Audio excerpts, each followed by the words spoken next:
Assalamualaikum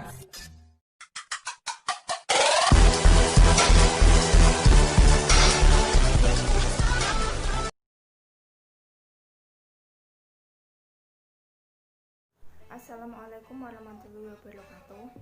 Kami dari kelompok 8, materi siklus pendapatan, terdiri dari yang pertama Marisa Fitriana, NIM 19505100021. Yang kedua saya sendiri, Anita Destina Dikasari, NIM 19505100022. Yang ketiga Muhammad Dwi Arianto, NIM 19505100034. Pengertian dan proses siklus pendapatan. Siklus pendapatan adalah rangkaian aktivitas bisnis dari kegiatan pemrosesan informasi yang terkait yang terus berulang dengan menyediakan barang dan jasa ke para pelanggan dan menagih kas sebagai pembayaran dari penjualan tersebut. Proses dari siklus pendapatan terdiri 4. Yang pertama, entry pesanan penjualan. Proses entry pesanan penjualan mencakup beberapa tahap. 1. Mengambil pesanan pelanggan, yaitu data pesanan pelanggan dicatat dalam dokumen pesanan penjualan. Yang kedua, persetujuan kredit. Sebagian besar penjualan antar perusahaan dilakukan secara kredit. Penjualan secara kredit harus disetujui sebelum proses. Yang ketiga, memeriksa ketersediaan barang. Proses ini penting karena jika catatan persediaan tidak akurat dan sesuai dengan kondisi terlahir, maka pelanggan bisa kecewa. Yang keempat, menjawab permintaan pelanggan. Proses entry penjualan meliputi pemberian jawaban atas permintaan pelanggan. Proses yang kedua yaitu pengiriman. Proses pengiriman mencakup 2 tahap, yakni mengambil dan mengepak pesanan. Kartu pengambilan barang yang dicetak sesuai dengan entry pesanan penjualan memicu proses pengambilan dan pengepakan. Yang tahap kedua yaitu mengirim pesanan. Departemen pengiriman membandingkan perhitungan fisik persediaan dengan jumlah yang ditunjukkan dalam kartu pengambilan barang dan dengan jumlah yang ditunjukkan dalam salinan pesanan penjualan yang dikirim secara langsung ke bagian pengiriman dari entry pesanan penjualan. Proses ketiga yakni penagihan. Penagihan terdiri dari 2 tahap, yaitu penagihan. Yang pertama, penagihan. Aktivitas ini membutuhkan informasi dari departemen pengiriman yang mengidentifikasi barang dan jumlah yang dikirim, serta informasi mengenai harga dan syarat khusus penjualan lainnya dari departemen penjualan. Dokumen dasar yang dibuat dalam proses penagihan adalah faktur penjualan.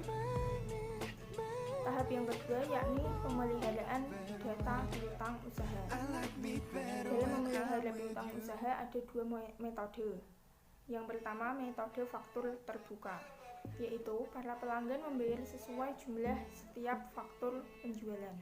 Yang kedua, metode pembayaran gabungan, yaitu para pelanggan membayar sesuai dengan jumlah yang diperlihatkan pada laporan bulanan, bukan membayar setiap jumlah pada faktur penjualan. Proses yang keempat yaitu penagihan kas. Kasir adalah orang yang melapor pada bendahara, menangani kiriman uang pelanggan dan menyimpannya ke bank. Selanjutnya, fungsi yang terkait dalam siklus pendapatan. Yang pertama, fungsi penjualan, yaitu bertanggung jawab untuk menerima surat order dari pembeli, mengedit order dari pelanggan, meminta otorisasi kredit, menentukan tanggal pengiriman, dan mengisi surat pengiriman. Kedua, fungsi kredit, yaitu bertanggung jawab untuk meneliti status kredit pelanggan dan memberikan otorisasi pemberian kredit kepada pelanggan. Ketiga, fungsi gudang. Fungsi ini bertanggung jawab untuk menyimpan barang dan menyiapkan barang yang dipesan oleh pelanggan serta menyerahkan barang ke fungsi pengiriman. Keempat, fungsi pengiriman, yaitu bertanggung jawab untuk menyerahkan barang atas dasar surat order pengiriman yang diterima dari fungsi penjualan dan menjamin bahwa tidak ada barang yang keluar dari perusahaan tanpa ada otorisasi dari yang berwenang. Kelima, fungsi penagihan, yaitu bertanggung jawab untuk membuat dan mengirimkan faktur penjualan kepada pelanggan, juga menyediakan salinan faktur bagi kepentingan pencatatan transaksi penjualan oleh fungsi akuntansi.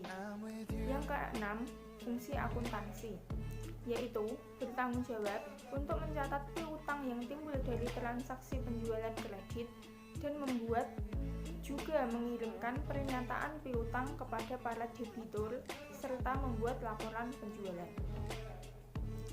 Selanjutnya, dokumen yang digunakan dalam siklus pendapatan yaitu yang pertama, surat order pengiriman dan tembusannya. Surat order pengiriman adalah dokumen pokok untuk memproses penjualan kredit kepada pelanggan. Tembusan surat order pengiriman terdiri dari surat order pengiriman, tembusan kredit, surat pengakuan, surat muat, slip pembungkusan, tembusan gudang, arsip pengendalian pengiriman, dan arsip indeks silang. Yang kedua, faktur dan tembusannya. Faktur penjualan merupakan dokumen yang dipakai sebagai dasar untuk mencatat timbulnya piutang. Tembusan dari faktur penjualan tersebut terdiri dari faktur penjualan, tembusan piutang, tembusan jurnal penjualan, tembusan analisis, dan tembusan wilaniakan. Yang ketiga, rekapitulasi harga pokok penjualan. Rekapitulasi harga pokok penjualan merupakan dokumen pendukung yang digunakan untuk menghitung total harga pokok produk yang dijual selama periode akuntansi tertentu. Data yang dicantumkan dalam rekapitulasi harga pokok penjualan berasal dari kartu persediaan. Yang keempat, bukti memorial. Bukti memorial merupakan dokumen sumber untuk dasar pencatatan ke dalam jurnal umum. Terima kasih. Selanjutnya akan dijelaskan oleh pemateri kedua. Assalamualaikum warahmatullahi wabarakatuh. Perkenalkan, nama saya Marisa Fitriana, NIM 1950510021. Saya sebagai pemateri kedua. Yang pertama, catatan yang digunakan dalam siklus pendapatan. A. Jurnal penjualan adalah digunakan untuk mencatat transaksi penjualan baik secara tunai maupun kredit. Jika perusahaan menjual beberapa macam produk dan manajemen memerlukan informasi penjualan menurut jenis produk. Dalam jurnal penjualan dapat disediakan kolom-kolom untuk mencatat penjualan menurut jenis produk tertentu. B. Kartu piutang merupakan buku pembantu yang berisi rincian piutang perusahaan kepada tiap-tiap debitnya. C. Kartu persediaan merupakan buku pembantu yang berisi rincian setiap persediaan. D. Kartu gudang adalah diselenggarakan oleh fungsi gudang untuk mencatat mutasi dan persediaan fisik barang yang disimpan di gudang. E. Jurnal umum adalah digunakan untuk mencatat harga pokok produk yang dijual selama periode akuntansi tertentu. Yang kedua, tentang jaringan prosedur yang membentuk sistem siklus pendapatan. 1. Prosedur order atau pesanan penjualan. Dalam prosedur ini, fungsi penjualan menerima order dari pembeli dan menambahkan informasi penting pada surat order dari pembeli. Fungsi penjualan kemudian membuat surat order pengiriman dan mengirimkannya kepada berbagai fungsi lain untuk memungkinkan fungsi tersebut untuk memberikan kontribusi dalam melayani order dari pembeli. Kedua, prosedur persetujuan kredit. Dalam prosedur ini, fungsi penjualan meminta persetujuan penjualan kredit kepada pembeli tertentu dari fungsi kredit. Ketiga, prosedur pengiriman. Dalam prosedur pengiriman ini, fungsi pengiriman mengirimkan barang kepada pelanggan sesuai dengan informasi yang tercantum dalam surat order pengiriman yang diterima dari fungsi pengiriman. 4. Prosedur penagihan. Dalam prosedur ini, fungsi penagihan membuat faktur penjualan dan mengirimkannya kepada pembeli dalam metode tertentu. Faktur penjualan dibuat oleh fungsi penjualan sebagai tembusan pada waktu bagian ini, membuat surat order pengiriman. 5. Prosedur pencatatan piutang. Dalam prosedur ini, fungsi akuntansi mencatat tembusan faktur penjualan ke dalam kartu piutang, atau dalam metode pencatatan tertentu mengarsipkan dokumen tembusan menurut abjad yang berfungsi sebagai catatan piutang. Keenam, prosedur distribusi penjualan. Dalam prosedur ini, fungsi akuntansi mendistribusikan data penjualan menurut informasi yang diperlukan oleh manajemen. Yang ketujuh, prosedur pencatatan harga pokok penjualan. Dalam prosedur ini, fungsi akuntansi mencatat secara periodik total harga pokok produk yang dijual dalam periode akuntansi tertentu. Yang ketiga, pengendalian, ancaman, tujuan, dan prosedur siklus pendapatan. Dalam siklus pendapatan yang baik, haruslah menyediakan suatu pengendalian yang memandai untuk memastikan bahwa tujuan-tujuan di bawah ini dapat tercapai, yaitu 1. Semua transaksi telah diotorisasi dengan benar. Kedua, semua transaksi yang dicatat valid atau benar-benar terjadi. Ketiga, semua transaksi yang valid dan disahkan telah tercatat. Keempat, semua transaksi dicatat dengan akurat. Yang kelima, aset atau kas, persediaan dan data harus aman dari kehilangan ataupun pencurian. Keenam, aktivitas bisnis dilakukan dengan efisien dan efektif. Terima kasih. Selanjutnya akan dilanjutkan oleh pemateri ketiga. Wassalamualaikum warahmatullahi wabarakatuh. Perkenalkan, nama saya Muhammad Dwi Arianto, NIM 19505100034. Di sini saya sebagai pemateri ketiga dari makalah siklus pendapatan.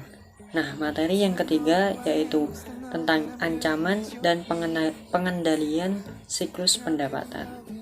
Tidak dapat dipungkiri bahwa setiap proses dalam siklus pendapatan pasti terdapat ancaman dan pengendalian dalam menghadapi ancaman tersebut. Nah, ancaman dari siklus pendapatan dan pengendalian dalam siklus pendapatan pertama yaitu dalam proses entrin pesanan penjualan. Tujuan utama dari proses entrin pesanan penjualan adalah secara akurat dan efisien memproses pesanan pelanggan. Kemudian memastikan bahwa perusahaan dibayar untuk semua penjualan kredit dan memastikan bahwa semua penjualan sah, serta untuk meminimalkan hilangnya pendapatan akibat dari manajemen persediaan yang kurang baik. Nah, ancaman yang timbul dalam proses ini yaitu pertama, pesanan pelanggan yang tidak lengkap atau tidak akurat. Pengendalian yang cocok bagi ancaman yang pertama yaitu pemeriksaan kelengkapan untuk memastikan bahwa semua data yang dibutuhkan dimasukkan. Kemudian menggunakan pencarian otomatis dan menggunakan uji kewajaran dan uji kelengkapan data. Ancaman yang kedua yaitu penjualan kredit kepada pelanggan yang memiliki catatan kredit buruk. Pengendalian yang cocok bagi ancaman kedua yaitu dengan menetapkan batas kredit untuk setiap pelanggan dan memberikan pegawai bagian penjualan otorisasi umum untuk menyetujui penjualan kredit tambahan kepada pelanggan lama dengan syarat tidak melebihi batas kredit yang disetujui. Yang ketiga yaitu keabsahan pesanan. Nah, keabsahan pesanan pelanggan bisa didapat melalui penerimaan pesanan pembelian yang telah ditandatangani dari pelanggan.